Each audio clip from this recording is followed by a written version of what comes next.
Okay, we are going to begin our monthly regular school board meeting. We first want to just welcome everybody here. It's great to have a house full.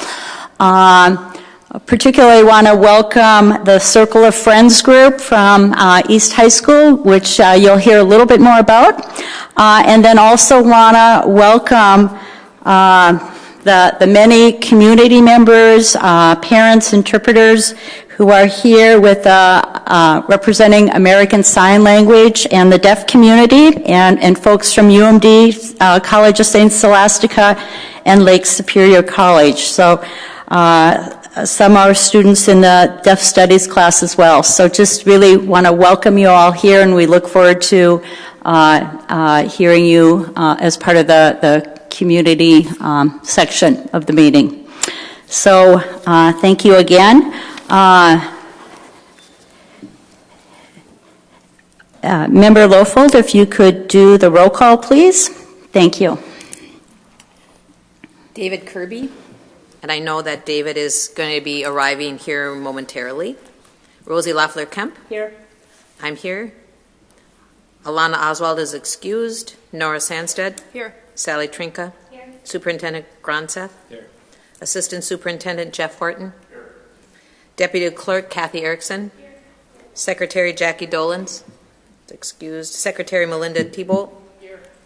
Our student representatives Vanessa Farrell. Here. And Emma Natali is at Scholarship Night. Those are our members present. Chair Loeffler-Kemp.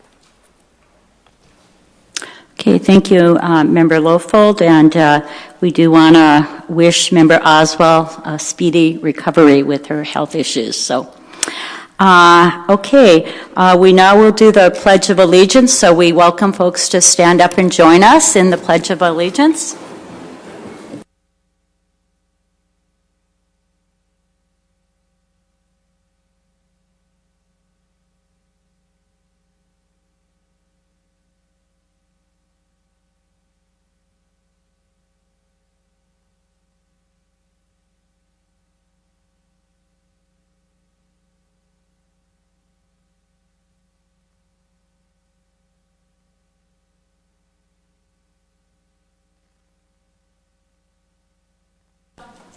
Okay, thank you. Okay, the next item on the agenda is approval of the agenda. Can I entertain a motion to approve tonight's agenda? So moved. Moved by Member Sandstead. Is there a second? Second. Seconded by Member Trinka. Is there any discussion? Member Trinka? Thank you. I would like to pull or remove item 5.2 from the Business Committee agenda. Okay, Member Trinka 5A2, excuse me. Is making a motion to remove the item related to the Essentia contract from the business agenda. Can I have a second? Okay, seconded by Member Sandstead, sorry. Is there any other discussion? Okay. Go ahead, Member Sandstead. I assume that there's a reason for this that I haven't seen in my email, and so I'm wondering if somebody could just speak to why we're not going to be voting on this tonight. Thanks. Sure, and we did receive an email on it, but Superintendent Gronseth, do you want to address it, please? Yes, when we spoke about this at the committee meeting, we mentioned that we had a little bit more work to do on the contract and that there may be some changes, and that is the case. We don't have it completed quite yet, so we're going to hold off on this until we're ready. Okay. And thank you, CFO Erickson, for that earlier email with a little bit more background on holding it off. So any further discussion on removing it? Okay. All in favor of removing this item from the agenda, please say aye. Aye. Okay, motion carries 4-0. Right. Okay, and then back to approving the full agenda. Do I have a motion to approve the full agenda? Okay, so, yes, we did. Okay. So, You just have to vote on it. all in favor, please say aye. Aye. Okay, motion carries 4-0. Sorry about that.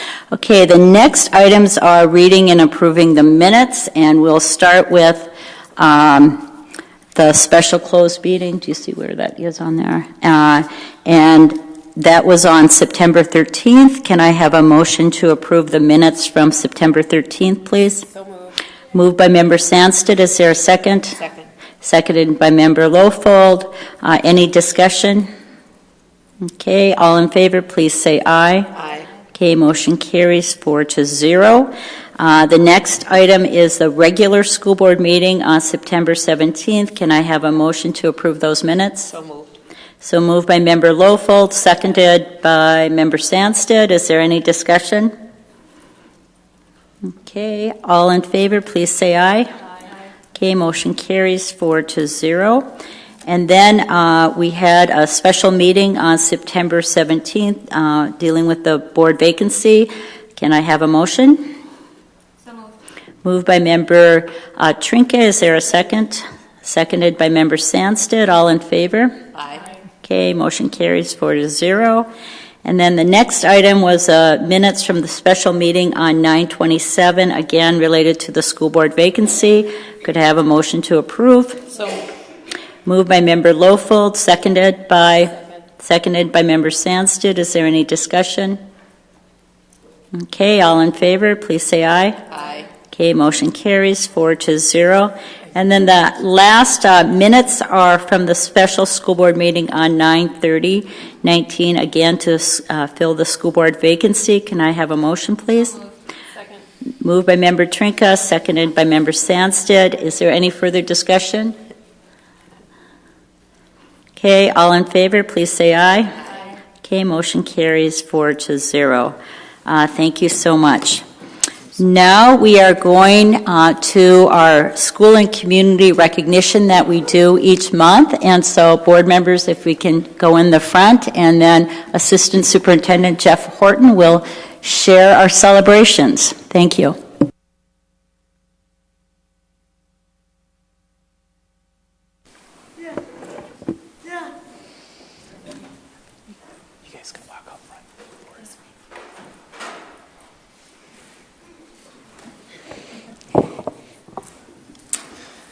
Members of the board, this month I'm pleased to introduce students, teachers, and faculty advisors from Duluth East Circle of Friends.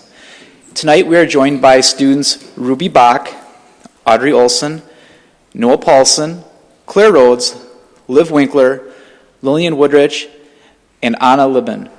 Our teacher and faculty advisors are Ms. Bowman, Ms. Letourneau, Ms. Schneiderman, and Ms. Zescott. Circle of Friends provides an opportunity for partnership and friendship between students with disabilities and students without disabilities. Students participate in activities that promote collaboration and cooperation. Activities include art projects, games, cooking, sports, school activities, and more. They work to reduce incidents of bullying and promote disability awareness among students and staff. Since 2015, Circle of Friends have connected more than 80 students with student mentors with students with disabilities at Duluth East High School. They spend time together during WIN Advisory, often wishing it was longer than 30 minutes. Circle of Friends participate in Duluth East for Peace Week, the Peace Walk, the student activity fairs, Cookie Club, and Night to Shine. They are assisting with the creation of a new physical education course for next school year, modeled after Special Olympics Unified Physical Education. Thank you, Circle of Friends, for your example and your inspiration.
try this.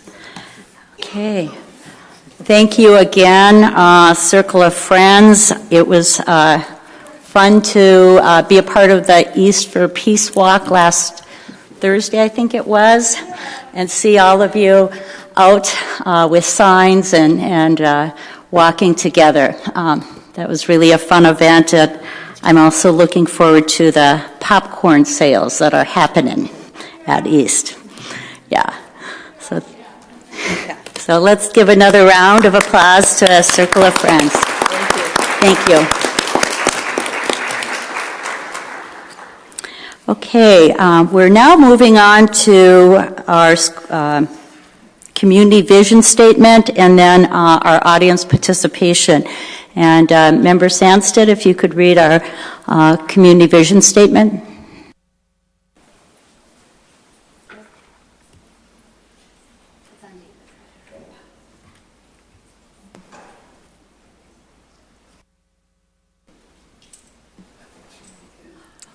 Okay, I got it.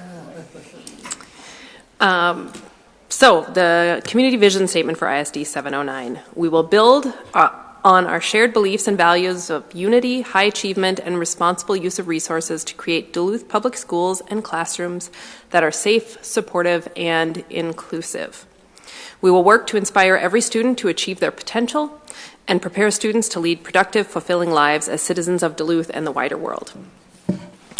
And the school board recognizes 11 tools of civility that will provide increased opportunities for civil discourse in order to find positive resolutions to the issues that face our community. And these 11 tools include pay attention, listen, be inclusive, don't gossip, show respect, be agreeable, apologize, give constructive criticism, take responsibility, be honest and care for others, and show your evidence, share your reasoning.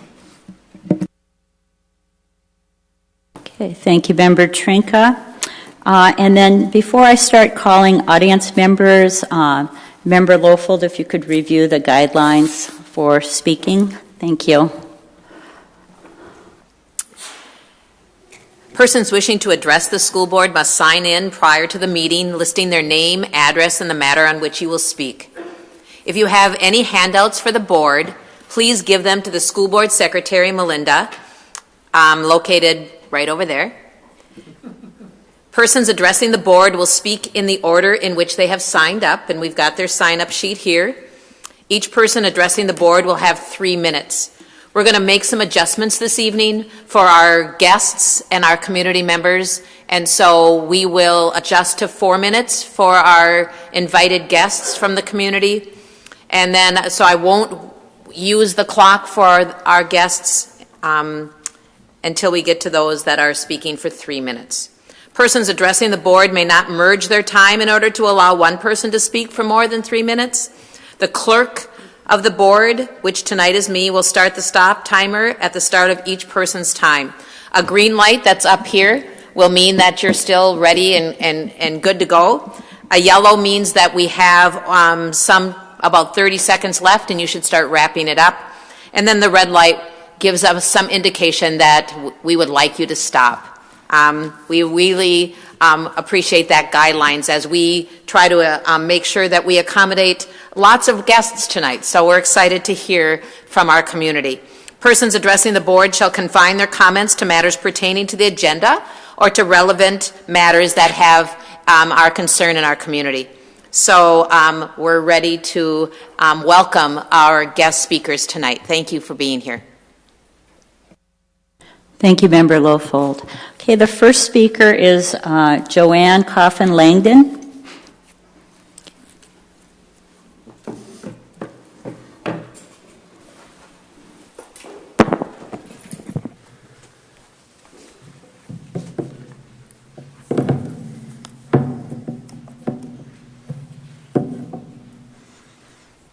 Hello, I am Joanne Coffin-Langdon.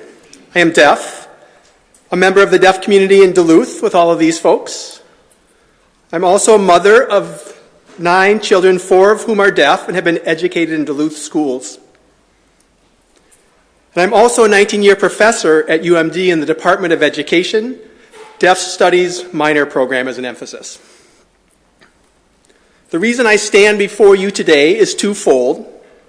One is to say thank you, and the second is to provide some history, context, and education. In March of this past year, I met with Superintendent Gronseth to voice my opinions on the district's plan to disassemble the hub schools for deaf and hard of hearing children. The plan was to discontinue busing for deaf and hard of hearing children and have them go to their neighborhood schools. This model for deaf and hard of hearing children is not a great fit. They end up isolated in their neighborhood schools without peers and adults who use their language.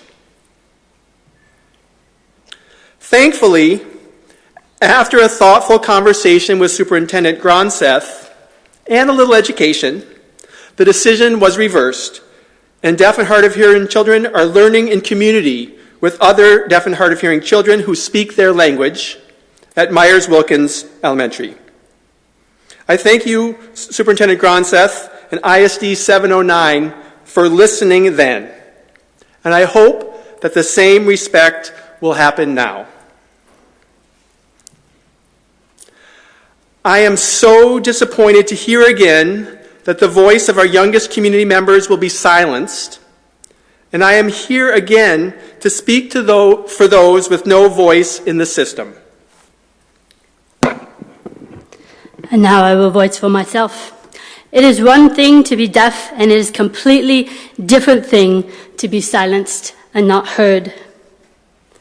For 20 years, early childhood deaf education has been case managed by someone who is fluent in American Sign Language and who has a teacher's license in deaf hard of hearing. Someone who is connected to the deaf community and knows the appropriate resources for children who are deaf and hard of hearing and for their families. For these young children, this model has fit beautifully, providing that deaf children, parents, siblings, and even sometimes grandparents in some cases have the opportunity to learn American Sign Language and receive the best instruction through direct communication. This model offers a family a connection to the deaf community and the resources of the hub school, which in Duluth is at Myers-Wilkins. All this is currently being taken away, as the education for birth to 5 deaf, hard of hearing children are now under the case management services of educators with an ECSE licensure. While they may know much about early childhood, their expertise is not in deaf education, nor is it in American Sign Language. In fact, in most cases, an ECSE teacher does not even know ASL. Deaf children must have direct communication with someone who can sign directly with them.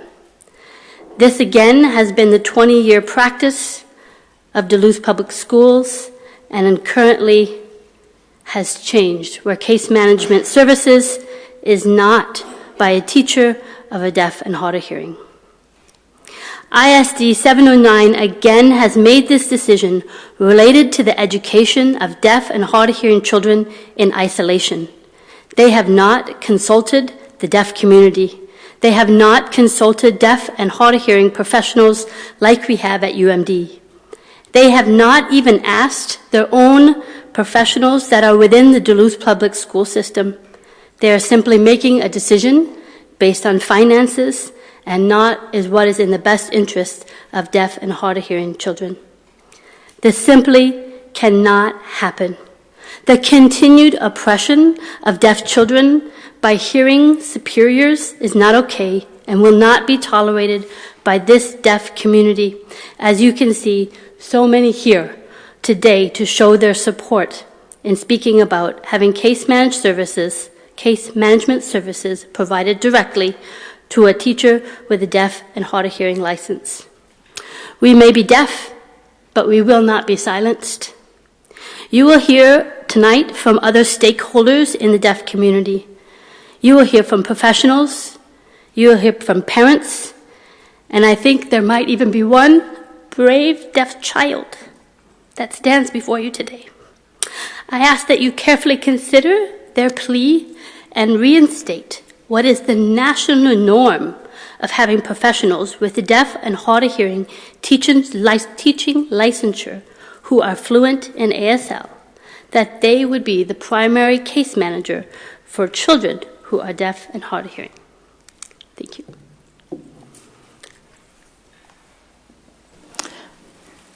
Thank you, Joanne. The next speaker is Julie Ganges. Excuse me if I pronounced that wrong. Okay.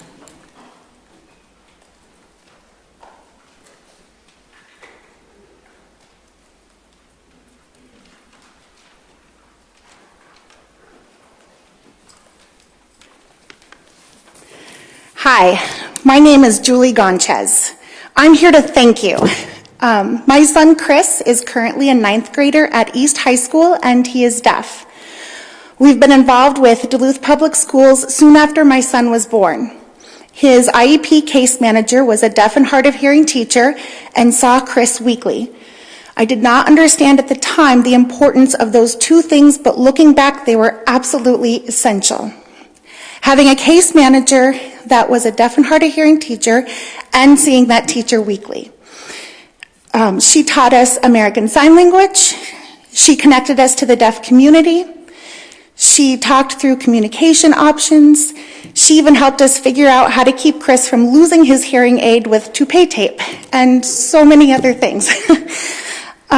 Chris attended Nettleton, which became Myers-Wilkins, and then he went to Ordine East Middle School.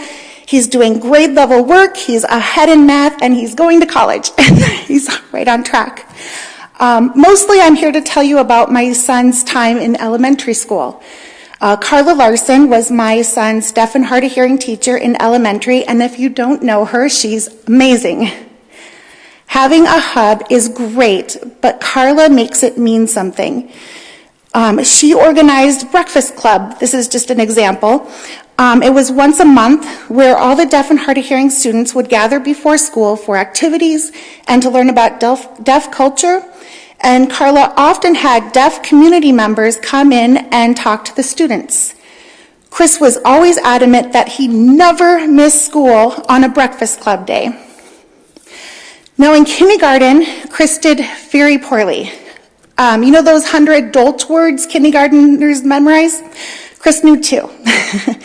I had talked to Carla, and she had an interpreter work with him in 1st grade, and very shortly he was reading. I was shocked. The difference was stark. It was like turning on a light bulb. I had incorrectly thought that because he had an implant that he didn't need an interpreter. Thankfully, I had Carla to educate me as a parent. We spent so much time discussing all of our options and what was best for Chris. It's my understanding that Carla is leaving at the end of this school year, and I ask that her future replacement be someone that can A, sign fluently, B, that can be a resource for parents, and C, that can connect families with the deaf community. Looking back, I see the significance of those things much more than I did at the time, and I want to advocate for future parents like me who are learning as they go and look back and was like, oh, thank goodness. But let me say it again before I go. Thank you. My son is a successful teen, and we are very proud to be part of this district. Thank you. Thank you, Julie. The next speaker is David Moberg.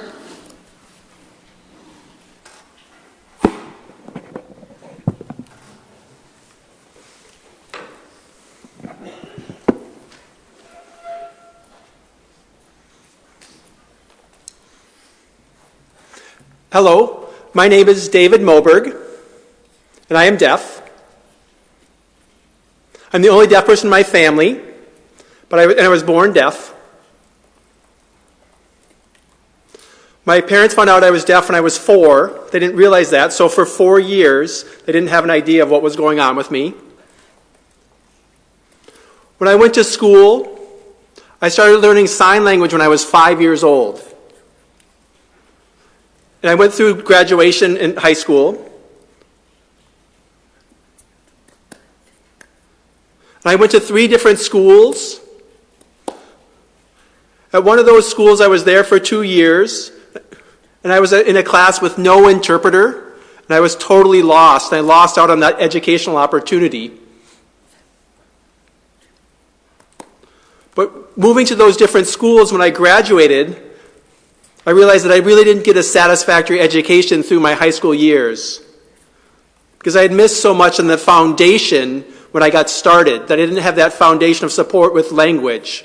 And that exposure to sign language from birth to 3 is so critical, so that when kids are going to school, they're much more ready. And so it's really, when they get in with their hearing peers, and if they don't have that foundation, they're not able to keep up. So it's so critical to provide that language exposure at that early age. And that way they'll be able to keep up with their peers and have that foundation for their future. So there have been a lot of things in my life from elementary school on that I've realized I missed out on so many things, and that's why I think it's so important to support the deaf and hard of hearing students these days to have that language access in school. Thank you very much. Thank you, David. The next speaker is Joyce Atchison.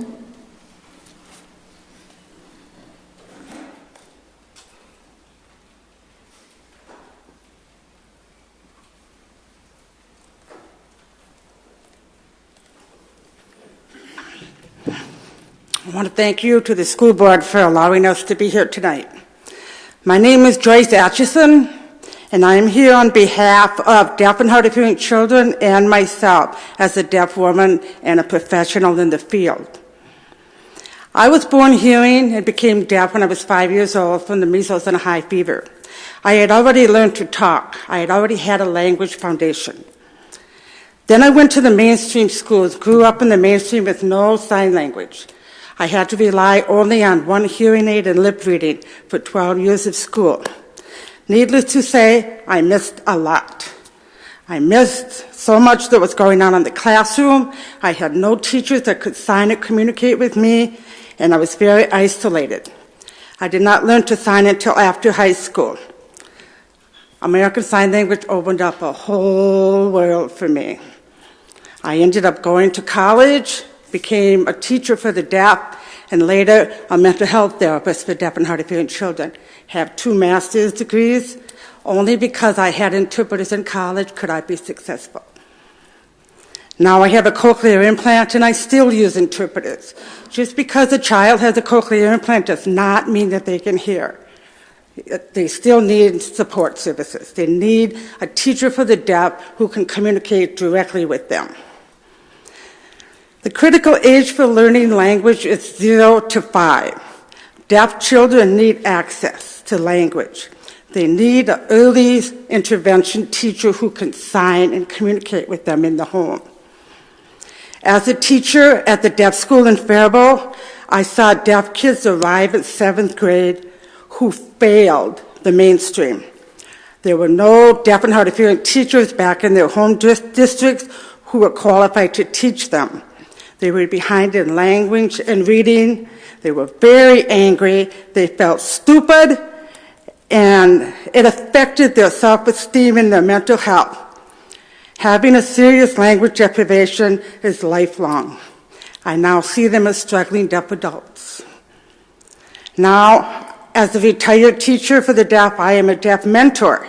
I teach ASL to families that have deaf babies and children, go to their homes and give them support and teach the whole family to sign. And I collaborate with early childhood teachers, birth to 3 in the homes, and work together with them. I want you to think about this. When you're ready to hire a teacher for the deaf next year, think about it. If your child or grandchild was born deaf, would you want to have a qualified teacher work with them? Thank you. Thank you so much, Joyce. The next speaker is Nancy McFarland Diener.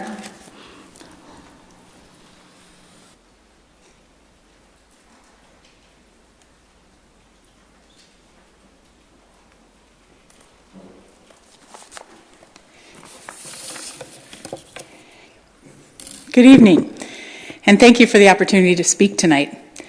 I'm Dr. Nancy McFarland-Diener. I'm an assistant professor in the UMD Deaf Studies program, and I'm also a over 30-year nationally certified ASL English interpreter. Tonight I want to share with you some information about language deprivation in deaf children. The term language deprivation is relatively new, but the experience of language deprivation goes back decades, even centuries. It was a long-held belief that we could not hold two ideas in equal regard, those ideas being the ease of communication and understanding with sign language, and the need to learn and use English to become a citizen of the world. We thought that allowing a child to sign would interfere with their ability to speak. When pure oralism was found to be failing, we invented sign systems that mimic English because we still did not believe that a signed language could actually be a true language. We now know that signed languages are true languages, and from an amazing, astonishing compendium of fascinating brain-based research, we have learned so much more about language acquisition and the bilingual, bimodal brain. Language deprivation occurs due to a lack of exposure to a fully accessible, and that's really important, to a fully accessible natural language during the critical period, which is birth to 5. Without this access, there can be permanent consequences for the long-term neurological development of the child's brain. Research has shown that our brains show no partiality with regard to the mode of language. It will process an auditory or a visual language similarly. So for a deaf or hard of hearing infant, the only fully accessible language for them is a visual language. That's sign language.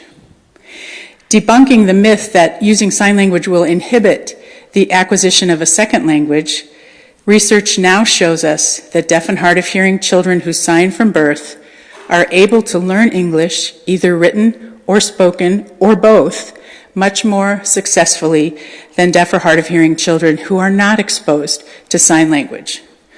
The reason for this is that the exposure to that true language sparks the brain structure changes in an infant that are necessary to learn and use a language. And if those structures aren't stimulated in those early years, they harden, they become fixed, and after 5 years or whatever, it is much harder to actually achieve that language fluency that's needed. Deaf and hard of hearing children who learn sign language from birth will be more successful in acquiring English as a second language, whether spoken or written. Studies comparing deaf children of deaf parents who sign and deaf children of hearing parents who choose not to bear this out. This new research does not preclude the use of hearing aids or cochlear implants, as you heard from Julie. While these devices can in the long run provide immeasurable aid, they still cannot in infancy provide access to a full natural language for deaf and hard of hearing children.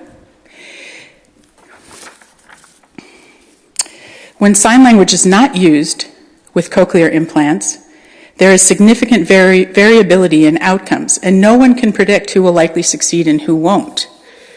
We must realize that we can support a both-and approach rather than the historical either-or approach. The benefits of being bilingual are well known and understood. As well, we know that learning language becomes more difficult the older we are.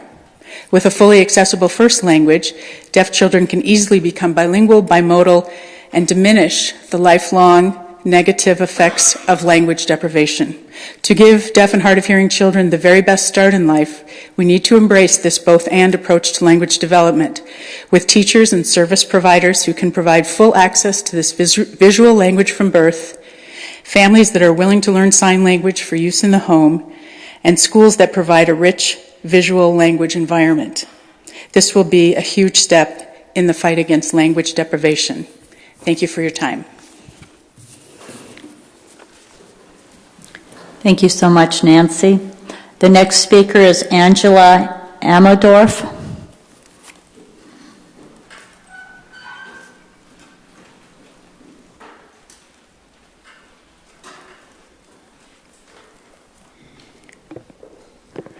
Good evening. Thank you for your time and this opportunity. My name is Angela, and I am a mother of 2 children, Silas, age 7, and Sabella, age 9. Sabella goes to Myers-Wilkins Elementary and is in the 4th grade. We've recently moved. We were in Santa Fe, New Mexico for 10 years, where Sabella thrived due to early intervention. From 3 months old, we had a deaf role model coming to our house, exposing our family to language.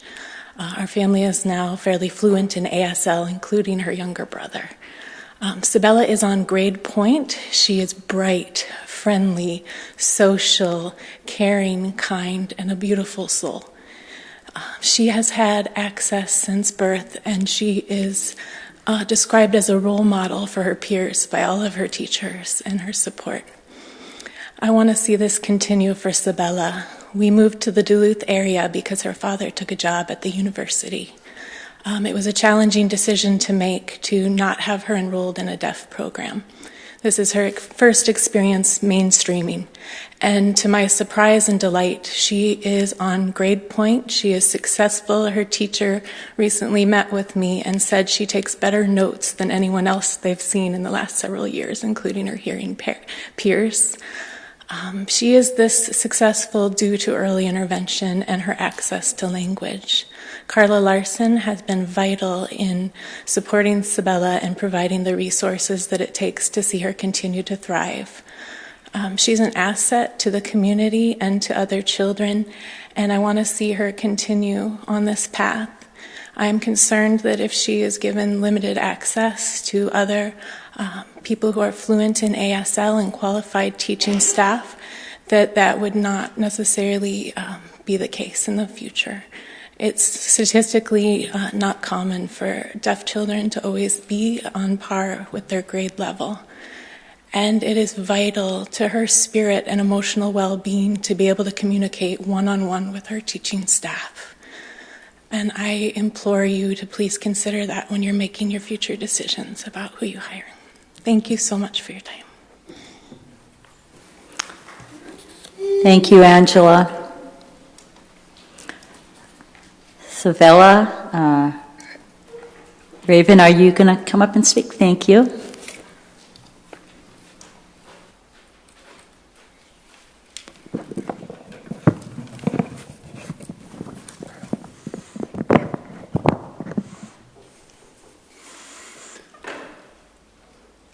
So if deaf children are able to communicate directly with their teacher, that's much better than if they're communicating with their teacher, with a hearing teacher who can't sign,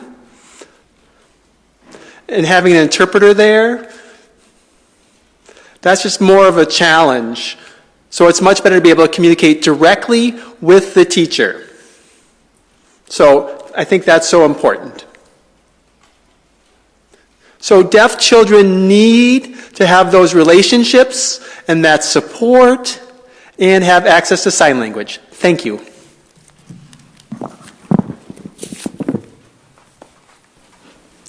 Thank you so much, Savella. The next speaker is Sunny Birch.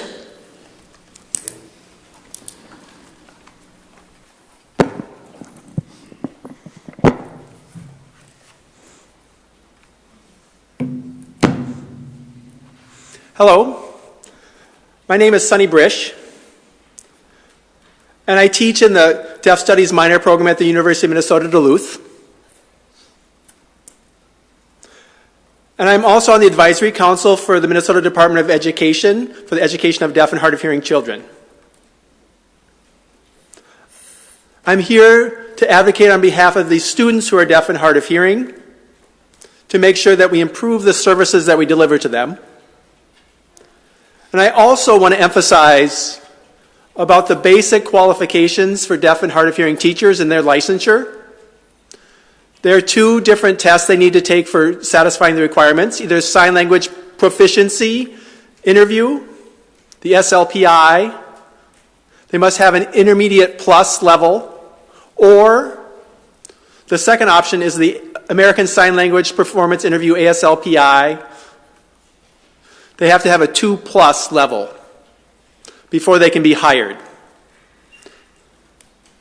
And that's to ensure that they can provide fluent communication with deaf and hard of hearing children. So it's important to keep those requirements in mind before hiring.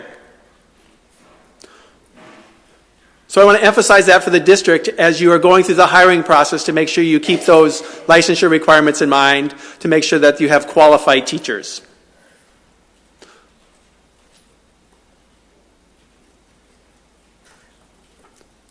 And also, if you don't hire a licensed deaf and hard of hearing teacher, that could really cause harm to the education of deaf and hard of hearing children because the communication fluency won't be there, the equivalent access won't be there, and it won't be the kind of the equitable education that's necessary for these children.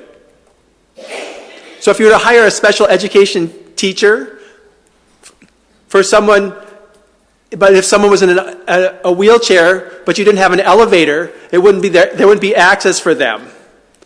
So it's a similar concept. You might hire someone with a special ed licensure, but if you don't provide the appropriate access and the communication barriers are there won't be the communication fluency that's needed for those children. And I'm also mother of deaf children myself, and both of my daughters have cochlear implants, and I'm deaf too. But the priority for me is language and giving them access to American Sign Language. But I want a bilingual approach for them to have both ASL and English because I want them to have the options for them to be able to use that. Because if their cochlear implants are broke and then they don't have access, what would they do if they didn't know sign language? And if a teacher doesn't know sign language, how would you be able to communicate with them? So it's really critical. So even if children have implants, those can break. So having the American Sign Language access is really critical. That's one of the best services you can have for providing access. So I hope that you keep thinking about that and be thoughtful about what you can do to improve the education for deaf and hard of hearing students in the future. So thank you for your time. Thank you so much, Sonny. The next speaker is Mandy McDonald.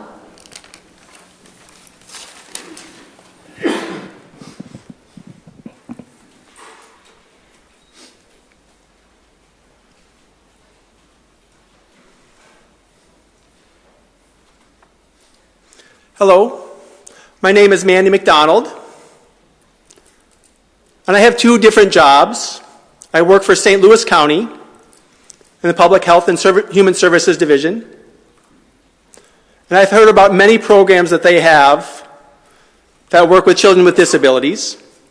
My other job is I'm a regional deaf mentor for LifeTrack, and I work with different deaf children and their families and teach sign language to the parents so that they'll be able to communicate with their children as they grow up. And it's so critical to have that access to language as they're starting off. I wasn't identified being deaf until I was 2.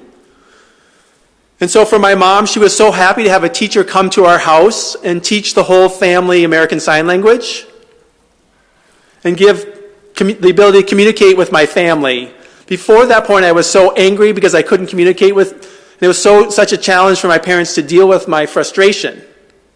So I really want to be able to pay it forward now to those other families so that they can reduce the frustration with their children. It's just so critical to have that language access for anywhere in the home and in school as well. And having a deaf program at school too. So all the deaf children in my area went to one school, an elementary, middle school, and high school. So it was an opportunity for me to be around and socialize with other deaf children. And I don't know where I'd be if I didn't have that exposure with other deaf children as well as I was growing up. If I was the only deaf child in my home and in school, that would have been so difficult. So it's really important to have exposure to other deaf children growing up as well. Thank you very much. Thank you so much, Mandy. The next speaker is Marie Park.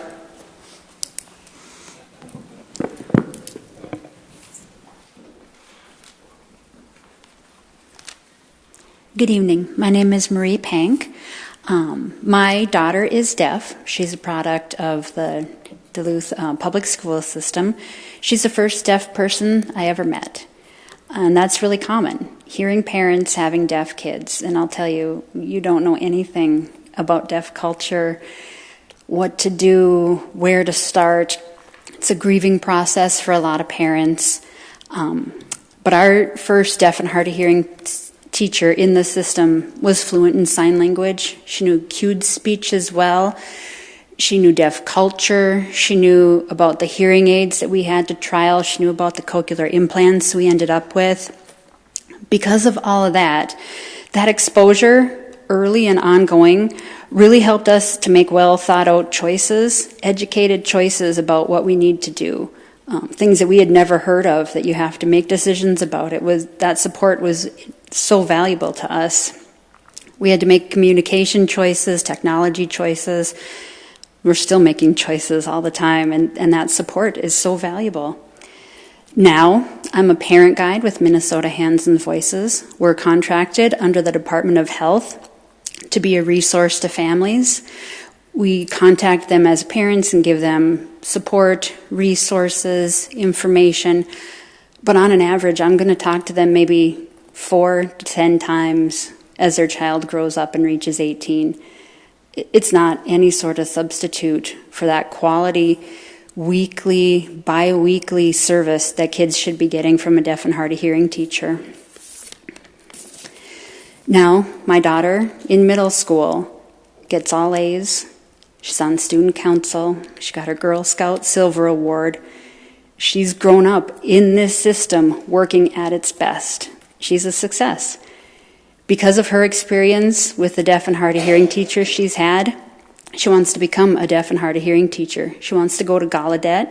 It's an ASL and spoken English college. She has the confidence to do that. She'll be great at it. If we hadn't had that early exposure, that quality exposure, I don't know where we'd be. I really hope the Duluth Public School system will keep things like this in mind. I hope that they look at something that's been working and don't break it. Just keep making it better. I hope that they will get highly qualified, quality deaf and hard of hearing teachers. My daughter is worth that, and all of our deaf and hard of hearing kids are worth that. Thank you.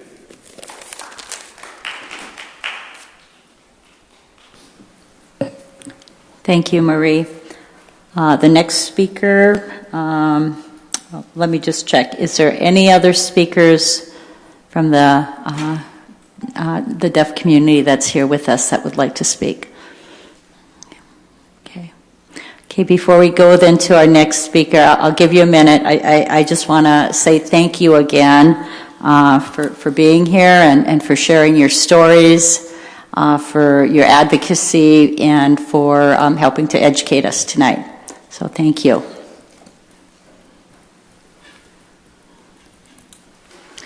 Okay, we'll continue, and the next speaker is Betty Green.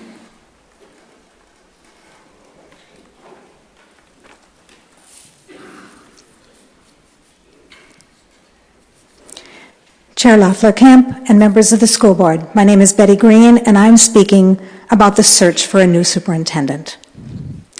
The role of the search committee is to provide input to the hiring authority, which in this case is the school board. Although school board members alone will make the final decision on a superintendent, as was mentioned at the Human Resources Committee meeting, it is common for community members to be on search committees for high-level public service employees. I understand that in the past, the school board has included community members in screening candidates, developing questions, and conducting interviews. I ask that you again use this procedure, and I specifically ask that members of underserved communities be involved in all aspects of the superintendent search. Finally, transparency is vital. Please be completely transparent in all search decisions, including how community members will be chosen for these functions. Thank you. Thank you, Betty. The next speaker is Ethan Fisher.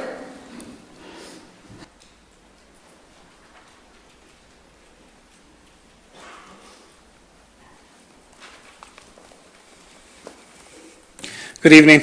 Thank you for allowing me to speak this evening. I've got a couple of things I wanted to bring up. First of all, this morning I had the ability to send out an email to all the teachers and principals in our district, inviting them to nominate teachers for Teacher of the Year. And this is something that the Duluth Federation of Teachers has embraced the last 4 or 5 years, supporting what Education Minnesota does. I was shocked about 2 hours later to see that I already had 11 submissions. There are a lot of teachers doing great things. Some of the words that stuck out in what I saw were compassion, dedication, hard work.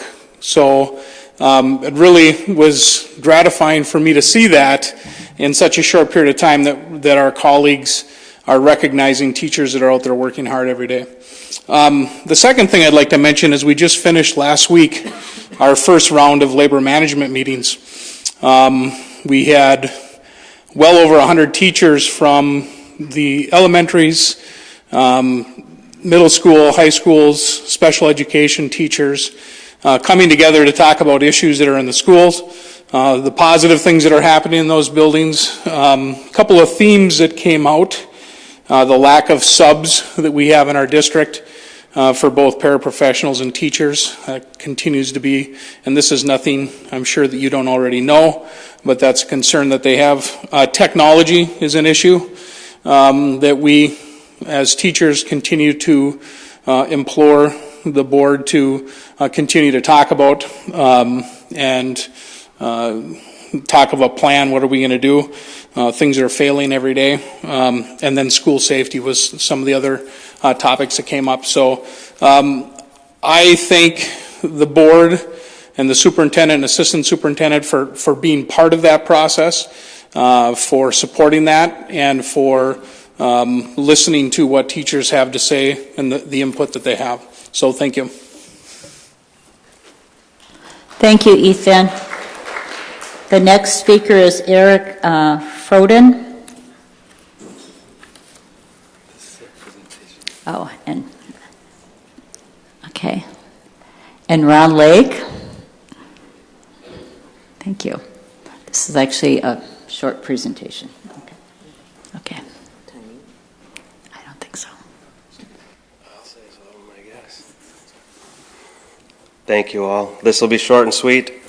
A couple years ago, my son unfortunately passed away from suicide, and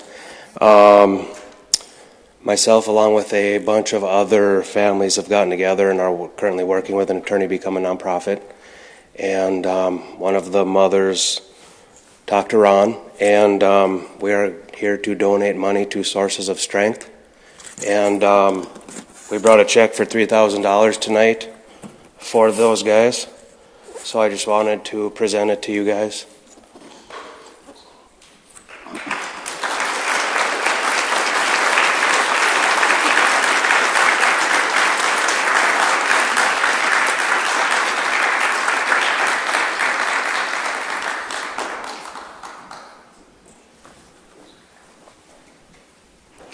Hi, my name is Sarah Miller, and I'm a public health nurse with St. Louis County, and I am the interim coordinator for Sources of Strength.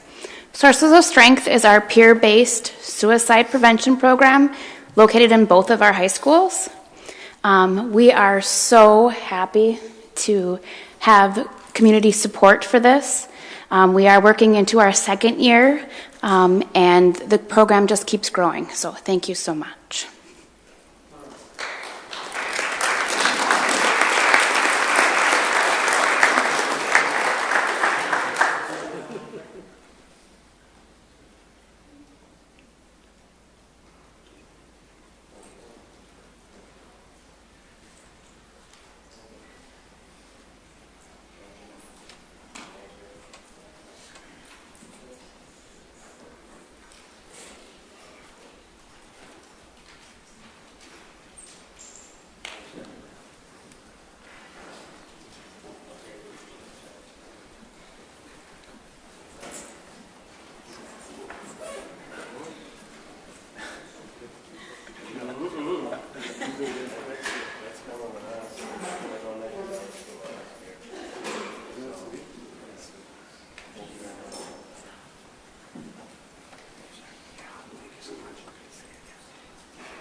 I encourage community members to learn more about the work of this program, Sources of Strength, that's happening at both of our high schools. It's a peer program, and it grew out of students helping to identify this program and give support to each other. And I just happened to have a tour at East last week and heard a little bit more about the work that they're doing there, as well as Denfeld. But it's a wonderful program, and again, I encourage you to learn more about it. I think there's information on our website as well. So that was truly a gift. Let's see, the next speaker is Doris Melkmus. Doris?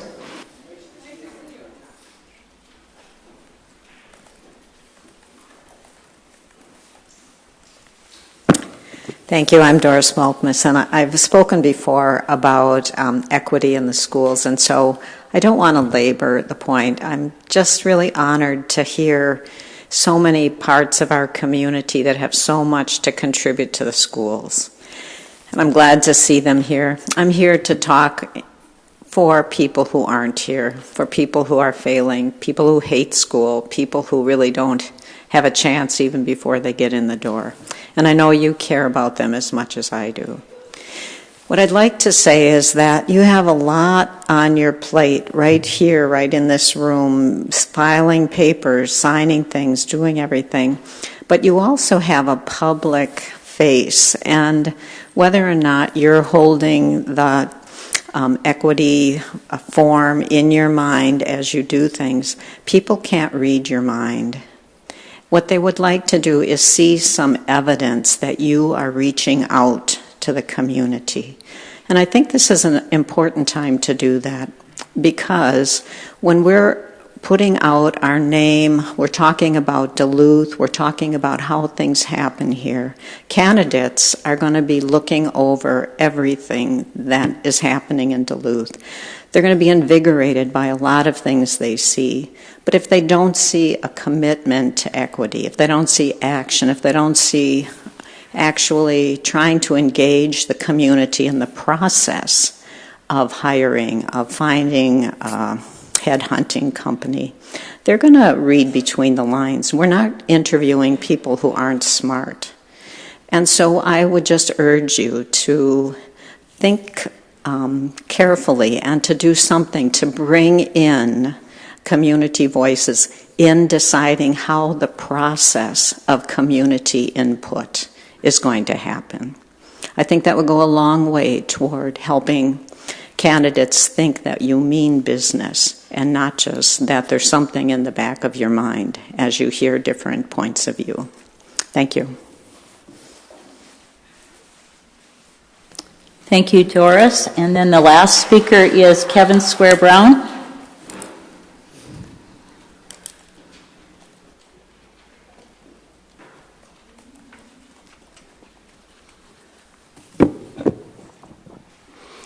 Good evening, Superintendent, school board members. My name is Kevin Square Brown, and I'm here on my own behalf. As a hearing parent of hearing children, I want to lend my support for us ensuring that we have fully qualified staff for our deaf and hard of hearing students in our community. It's important to me that all of our students have access, full access to the education that my children benefit from. Second, I want you to hear my gratitude related to the recent school board search process. I want to thank the community members who put themselves out there in applying for that appointed position. I was inspired by their deep commitment to the children of our community. But in that same regard, I want to thank the candidates who are campaigning in the general election and all of the work that takes, again, for an opportunity to help guide and lead our community. I'd like to thank the administrative staff who so quickly and effectively put up the application process, making it clear and available online. And finally, I'd like to thank you, our school board members, for the search process that I thought was quite inclusive and transparent. Specifically, you made room for the community input in designing those interview questions, and you engaged in cooperative, meaningful discussions with one another as to the qualifications that you wanted in a school board candidate, and then how that process will get laid out. So thank you for that model. Okay, thank you, Kevin. Is there any additional speakers? Okay, great. Thank you again. We always have this section of every regular school board meeting, and we really appreciate when community members and parents and people interested in the Duluth Public Schools come and speak. So thank you again for being with us tonight. We're going to move on now to the rest of our agenda. And the next item is reading communications and petitions. And we had one communication dealing with paraprofessional concerns. And then the next item on the agenda is the report of the superintendent. So I'll turn it over to Superintendent Grunstead. Thank you. Thank you, Chair Loeffler-Kemp. Today was a very busy day for a lot of people. It was a full day of working on the first phase of the boundary study work groups. About 50 people over the course of the day participated. Work continues tomorrow with about 30 to 35 more people. These groups are using an interactive planning tool to create various boundary scenarios and explore the impacts of each. In fact, some of our speakers tonight were part of the groups today, and I thank them for their work. The overall goal is addressing capacity concerns across the district. In November, we will bring together focus groups to further review and provide feedback regarding the draft scenarios that were created today. And in January, drafts will be shared online, and there will be open community meetings as well to gather more input.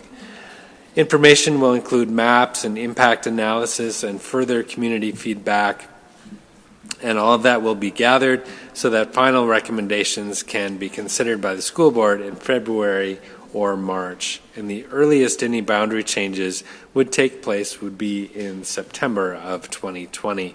And there would likely be an implementation plan over the course of a couple of years. Most school districts go through this kind of process every 3 to 4 years to really make sure that we are using our buildings to the best of their capacity and to make sure that we have balanced enrollments. And so that's really what we want to start here with this process. Going through it now, it's the first time in over a decade that we've really dug into these boundaries and considered changes, but we really do have to consider doing that more often. Many of our schools are in the process of holding conferences right now. This is an important opportunity for both educators and families to come together in support of students. And research has shown time and time again that students whose families are engaged in their schools experience higher levels of success. We encourage all of our families to find ways of being involved with their children's education and in their school. Listening to your child, asking questions about school, and not settling for the answer, nothing, when we ask, and I asked it earlier tonight, when we ask, what did you learn in school today? Really making it a part of your family culture, a part of your journey of having that conversation each and every day about what happened in school, what lessons did you enjoy, what did you learn, and making sure that you're building an expectation and an environment where reviewing the day is just part of what you do. It will go a long way to encourage discussions throughout your child's life. You know, if you start that conversation on the first day of school and say, "How did it go today?" You're so excited. And they say, "It's okay, nothing." And the second day they say, "Oh, how did it go today?" "Yeah, nothing." And the third day it's, "How did it go today?" "Nothing." By the fifth day you're like, "So, how'd it go?" And pretty soon that conversation stops. But if we start from the very beginning of really engaging and not accepting that nothing, and digging a little farther, then we're building the culture of communication between student and parent and family. And so I really encourage everyone to continue having those conversations and to push past the nothing answer that sometimes we get. So that speech is over. I'd also like to encourage families to monitor social media use by students in all of their accounts, whether it's, I know they don't often go to Facebook, but Instagram or Snapchat, whatever it is. Know what accounts your student is using and how they're using it. While it can be a really fun way to connect to family and friends, it can also become a very hurtful place where bullying and threats and other hurtful comments are made. Take the opportunity to teach about positive behaviors and the importance of respecting and honoring and valuing all people. Know what conversations they're having on social media and make sure that we are supporting all of our students. So, as a reminder, I'm sure most students don't need it, this is a short week for students. There's no school for students on Thursday and Friday. Thursday is a staff development day for teachers, and then Friday is off in recognition of the MEA, which is Minnesota Education Association conference that is held yearly, and many of our teachers attend that conference to improve their craft on Friday. I know many of our students are also going on college visits all across the state, and I wish them safe travels and good luck in their journeys and their explorations. So, I know that Vanessa is here this evening. Emma is gone to scholarship night. I'm sure Vanessa will have her chance to do that in coming weeks. But let's hear what's going on at East. We've had a busy month at East. Currently, the counselors are career planning for seniors and helping students apply to colleges, as well as making sure seniors are on track to graduate. Many of the juniors have the PSAT tomorrow, so let's wish them luck on that. And Scholarship Night at East will be held on October 28th. The play Chicago will be on the last week of October from the 24th to the 27th, so I encourage you all to go to that if you can and support East. Last week, to celebrate East for Peace Month, Executive Board and Circle of Friends put on the Peace Walk as a way for us to take a moment out of our day to consciously recognize our fight for peace. 100 kids ended up attending, so it was a good turnout. On October 31st, Concordia College will be performing a concert with the East Orchestra at 6, and the community is invited. Today was the last cross-country meet, and next week is sections. There is a football game tomorrow night, and sections is to be determined for that. And the girls and boys soccer season have both ended. And as Superintendent Gronseth said earlier, MEA is this week, so we don't have school Thursday or Friday.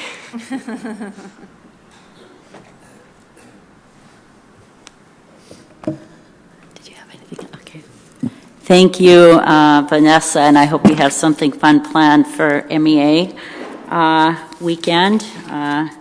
We are one of those parents that will be taking a college visit on Friday in between the school musical rehearsals. But so thank you. And thank you also, Superintendent, for really highlighting the importance of the conferences. As I've been out talking with different schools, it's been great to hear some of the different ways that principals and their staff are doing conferences to reach out to families in different ways and to make sure that there's a variety of opportunities for families to do conferences. So look forward to hearing more about the numbers of families that have been able to connect with their teachers. So thank you. So we will now move on to the next item on our agenda, and that is a schedule of meetings. And I just wanted to highlight our regular school board committee meetings in November On Tuesday, November 12th, we will be doing a special school board meeting before the HR Business Committee, and that Tuesday meeting is required by law to review the results of the election. We will not have our Monday Education Committee, that is Veterans Day, so Wednesday, November 13th at 4:15 will be when our Education Committee will be for November. And then I do want to highlight that our regular November meeting, that's the 19th, right? Yeah, the 19th, we have just a lot of excitement happening. We will, at 4:45, we'll be doing the Tenured Teacher Appreciation and Celebration. And then at 6, we will be doing our annual report to the community. So we invite and welcome people to our November meeting. Learn more about the teachers and why we're celebrating them, but also then a lot of background on the work of our district in the last year and our special video, right? Okay, great. So those are the schedule of meetings. Now we're going to move on to the regular report of our standing committees. And again, these are our meetings that take place the week before our regular scheduled board meeting. And we'll start out with the Education Committee. And Member Lofold chairs that committee. So if you could begin. Thank you.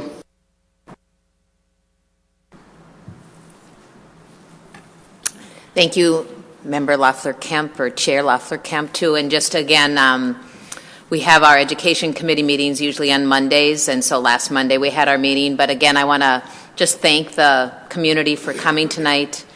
I can't really remember the last school board meeting that I had such an emotional connection to our community that came to share, to our members that encourage us to stay the course and keep fighting and listening and working hard. It's just a really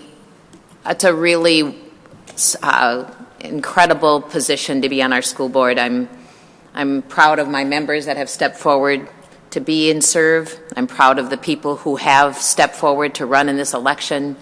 I'm proud of the 19 applicants we had last week that applied. And I'm just proud to be a part of our community and to be able to be here and listen and learn. I learned so much this evening. I'm a lifelong learner. I love education, and I love when our community comes out and shares with us what's going on and what they're feeling. So thank you so much. So we had an Education Committee meeting last Monday, and here are some highlights that we went through. I encourage you to. You can watch this on YouTube. It's a sizzling 2 hours, but it is interesting. We learn a lot at those meetings as well. And again, I so appreciate people who come to our meetings that email us with their comments and encouragement and concerns. So our first item on our Education Committee meeting is always reports from our Assistant Superintendent, Jeff Horton, and our Director of Curriculum and Instruction, Gail Matlin Freud. So Assistant Superintendent Horton just shared with us updates regarding teaching and learning, and this is things that are going to be implemented in our district, and he gives us some shout outs, and he gives us some background of things that are going on in the education and learning. So we heard a little bit about site celebrations at East High School. We heard highlights of our MTSS, that's our multi-tier services, our PLCs, our safe and welcoming school presentation, and a shout out, of course, to the staff and the students in the community at Lowell Elementary School. So we thank Assistant Superintendent Jeff Horton for his report to us last week. It's recommended, school board members, that we accept that as informational. We then went on to hear from Gail Matlin Freud sharing concerns about updates in curriculum, updates in standards that our different content areas are going through in preparation for our staff development day this coming Thursday. And so we got just some highlights of her work as well. School board members, we have 4 grants that have been applied for. We're so appreciative of the ability of our staff and community to take that extra step. As someone who's worked in our community and our schools, it it's overwhelming for the job we do, and so I just am so proud of the teachers that step out to write grants. They're not often easy. The deadlines come quicker than we ever think, but we are so fortunate to be able to provide even more for our students and in our schools when our teachers and staff go for these grants. So tonight we are just accepting the fact that we have Donald Simons, who's our engineer and industrial tech director at Denfeld and East. He's gone out for a grant from the Arrowhead Manufacturing and Fabricators Grant for textbooks for his class. We've got a grant from Chrissy Valento from Lincoln Park Middle School. She's applied for a grant at Target, and also one from the Patchell Foundation that will go for transportation for field trips for art students at Lincoln Middle School, for both the Patchell Foundation grant and for the Target grant. And again, those will go for trips, field trips for art students to go to places like the Walker Art Institute and other related curriculum art opportunities for Lincoln Park Middle School. Our fourth grant is applied from Tim Churchill, our Ordine East Middle School teacher, who is on fire for FTC robotics. And he has submitted a grant too that will just help for setup and to upgrade and replace building materials and supplies. And he's asking for a grant from the Northland Foundation Youth and Philanthropy. So it's recommended that we accept these applications for grants. Next on our Education Committee, which was really the meat of our opportunity last week, was to hear a presentation from Dr. Tanya Lake and from our Assistant Superintendent Jeff Horton on our North Star accountability system. And Dr. Lake gave us updates on the testing that happened last spring in our academic achievement and our progress towards English proficiency, our academic progress, our attendance, and our graduation rates. So our academic achievements are above state averages in both reading and math, but both areas also had some decreases. We see progress towards English proficiency, but we see some decreases, but we're on par and is on the par with the state.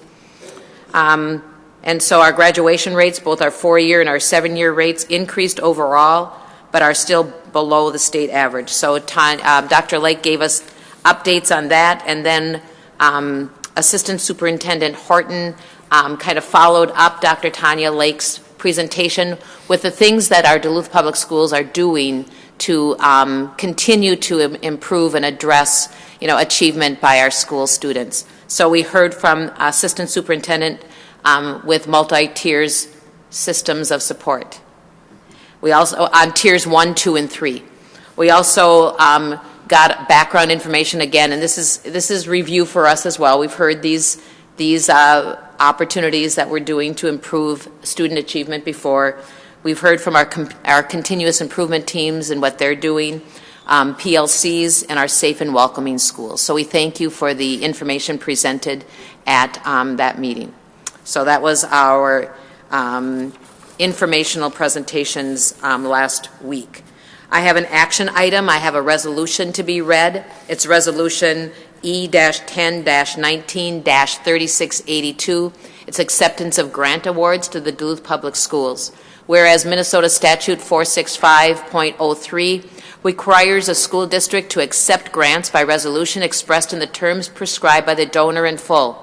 And whereas acceptance of the grant in accordance with the donor's terms is in the best interest of the Duluth Public Schools. Now, therefore, be it resolved that the Duluth Public Schools does accept the below described grant from said organization in accordance with the terms set forth within. Be it further resolved that the Duluth Public Schools wishes to extend its grateful appreciation to the following organizations. We got a grant, and we're accepting a grant from the Northland Foundation. It was written by Jen Jarrells. It's in its first-year program. It's a $5,000 grant that will be used to provide infant mental health consultation as part of the ECFE first-year program. Congratulations to Jen Jarrells on that incredible grant acceptance. We also have a grant from the Minnesota Department of Education, Jason Crane, our Director of Special Education, for $160,000 And these funds will extend the special education single source grant through September 30th of 2020. Again, we thank both Jen and Jason for going above and beyond to go out for the grants that will further help our students. So I move Resolution E-10-19-3682. Second. Okay, thank you, Member Lofold. So Resolution E-10-19-3682 has been moved by Member Lofold, seconded by Member Trinka. Is there any discussion? Okay, all in favor, please say aye. Aye. Okay, motion carries 5-0. You can continue with the education report, Member Lofold. That actually, is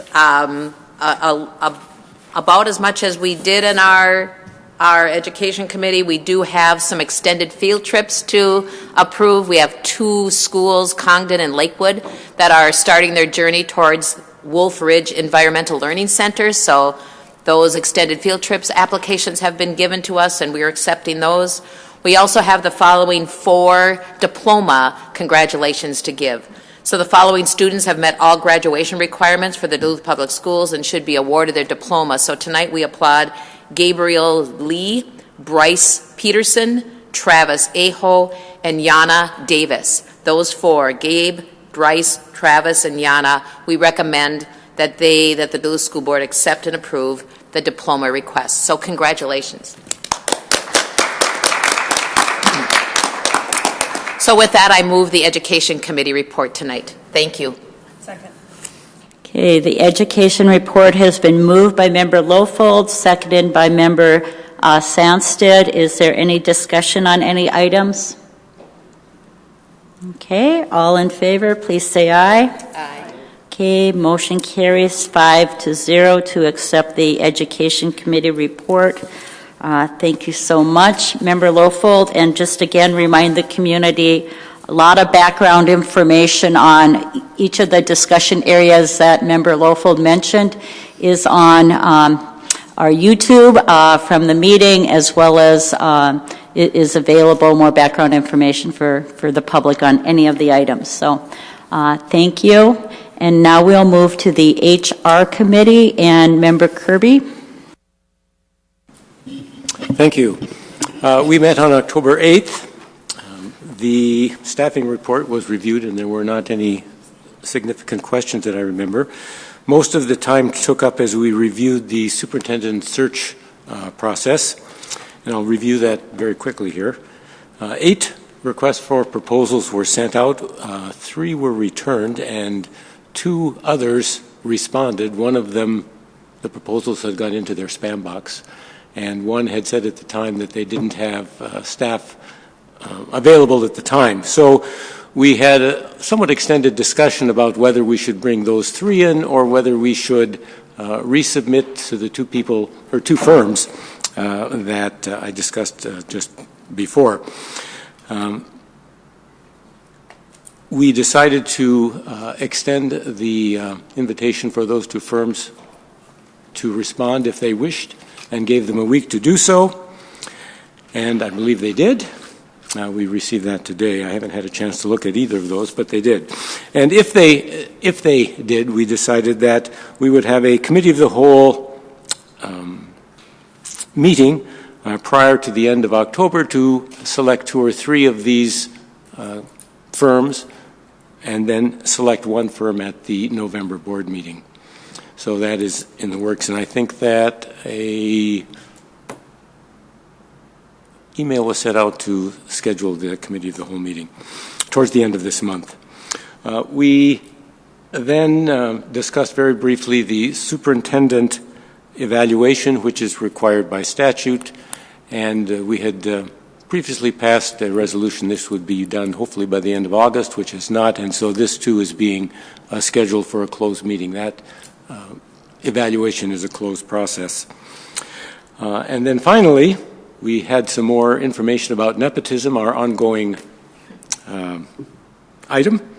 We received some material from the Minnesota School Board Association, and this will be discussed at a future meeting.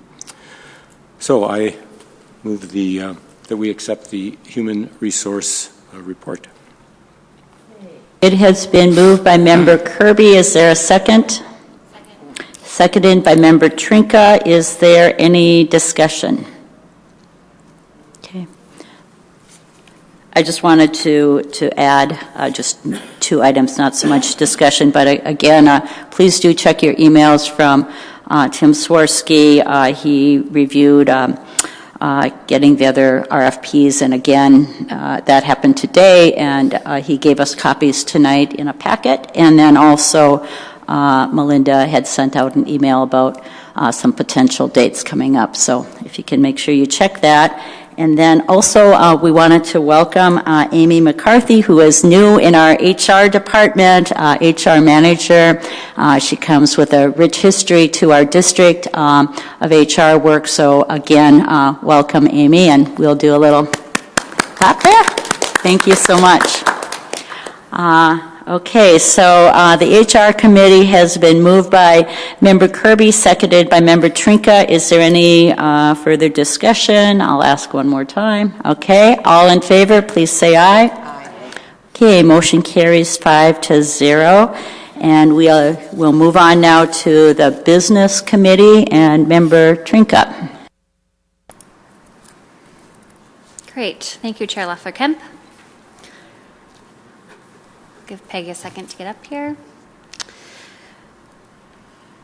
Similar to Member Lofald's plea to have people participate in the Education Committee, our Business Committee meeting is always held immediately after the HR Committee meeting, the Tuesday before the Standing School Board meeting.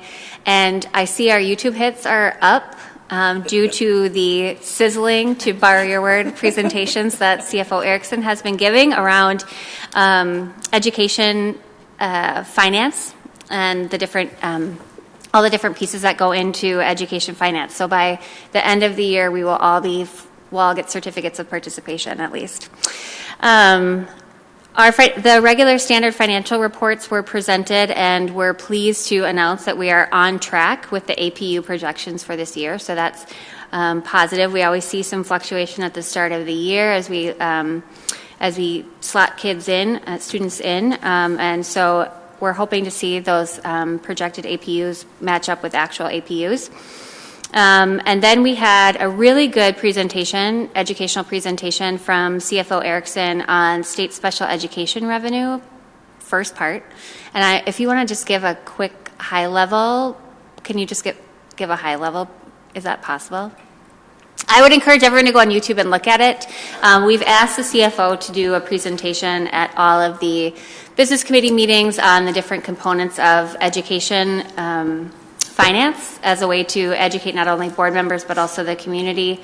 And this one is particularly challenging, and we hear a lot of it from constituents also about special education. And so I would encourage you to go on our website and click on our YouTube channel. I won't make you give a high-level overview on this because that's quite a bit to digest. But I really would encourage you to take a look at it. Are the slides at least available? Yes, the slides are available. So if you can't find those on the website, then please feel free to reach out to one of the board members or CFO Erickson. Special education is a really complicated matrix of funding streams, and so I appreciate, as always, your willingness to educate us, CFO Erickson. Then we moved on to bids, RFPs, and quotes. We didn't have any this month. We also then moved into policies and regulations, and as is required of us, we had our first and only reading of the annual review of policy 722 for public data requests. There were no changes to our previous policy around data requests, and so I would encourage everyone to go, if you have a data request, to go onto our website and check out what's required, what information we need from you in order to fulfill your data requests.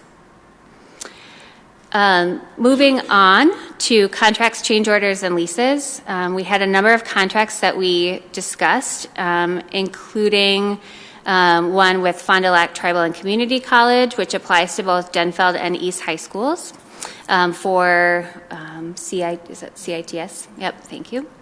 As well as to food service providers. So we appreciate the district's willingness to kind of act in a pinch when we thought we were not going to have food for a day.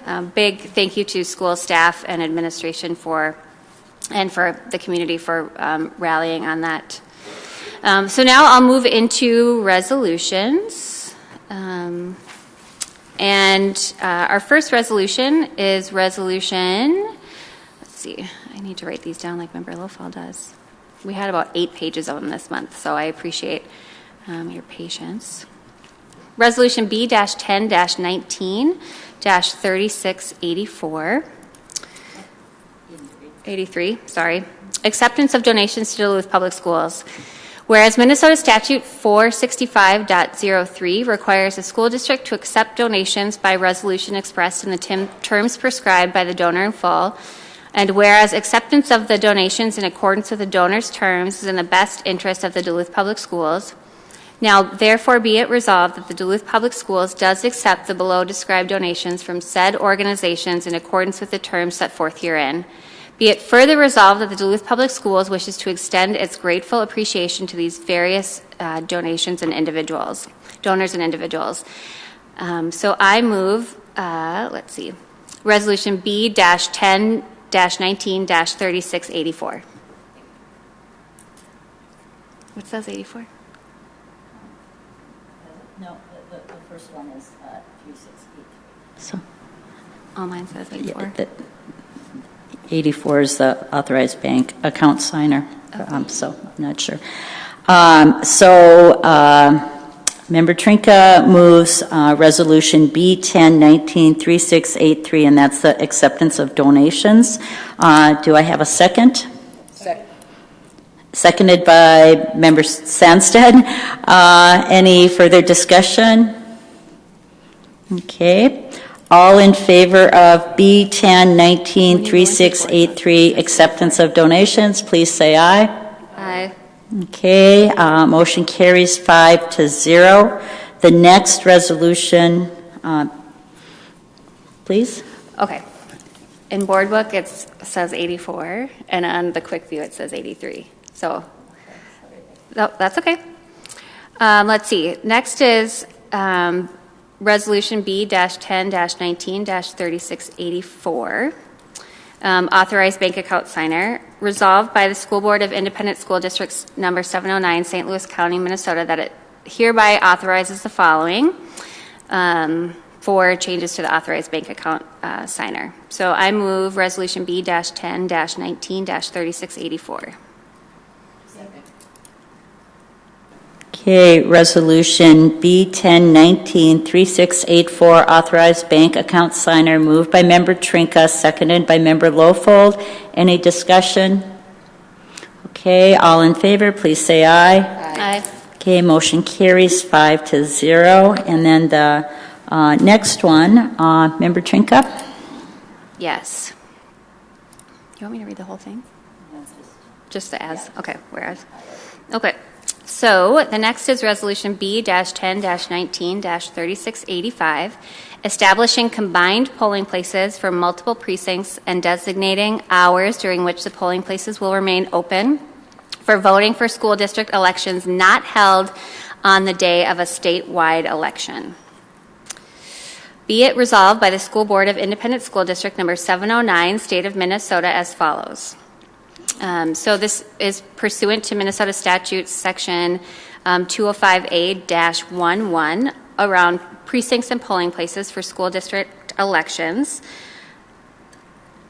And this is essentially if we hold an election on a day that is not held on a day of a statewide election, which is not the case for the scheduled meeting next year, which is important to note.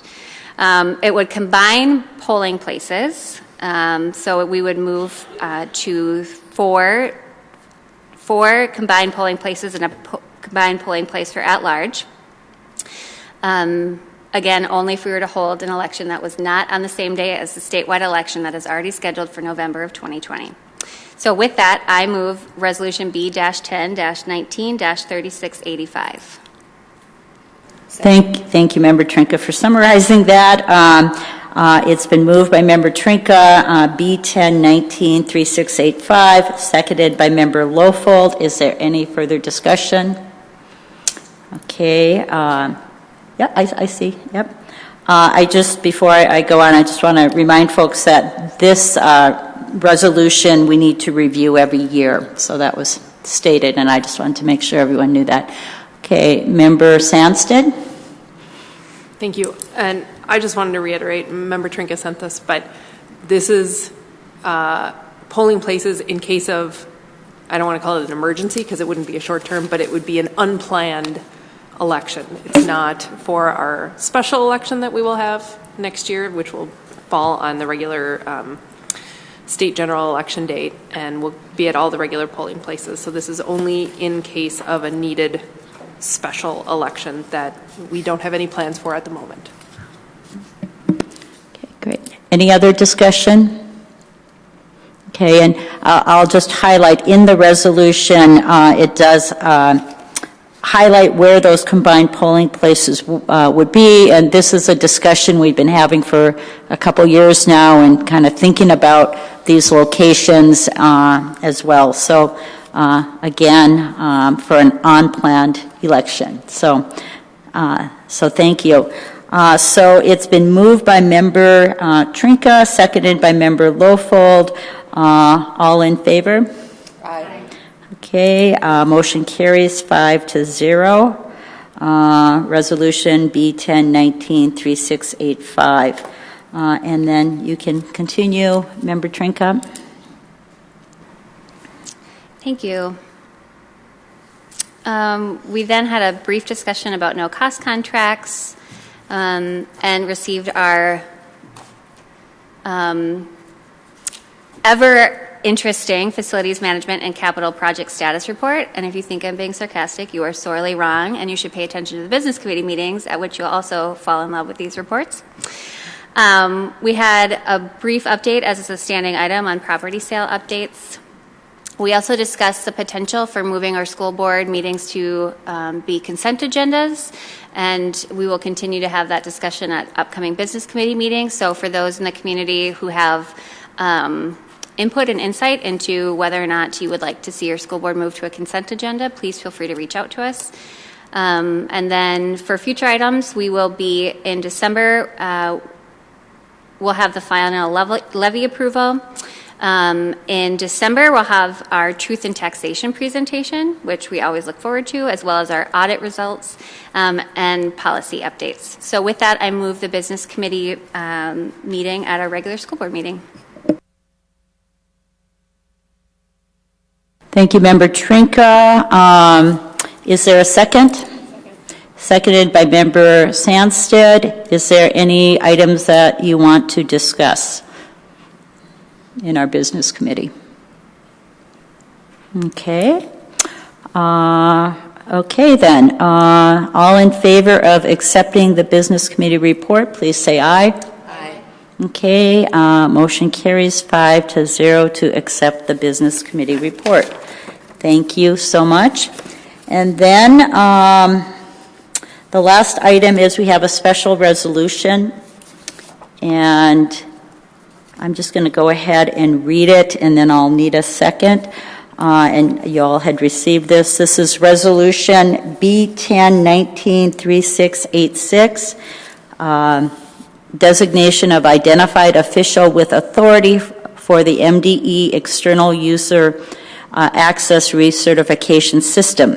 Whereas the Minnesota Department of Education requires that the school districts annually designate an unidentified official with authority to comply with State Access Control Security Standard 1.0, which states that all user access rights to Minnesota state systems must be reviewed and recertified at least annually.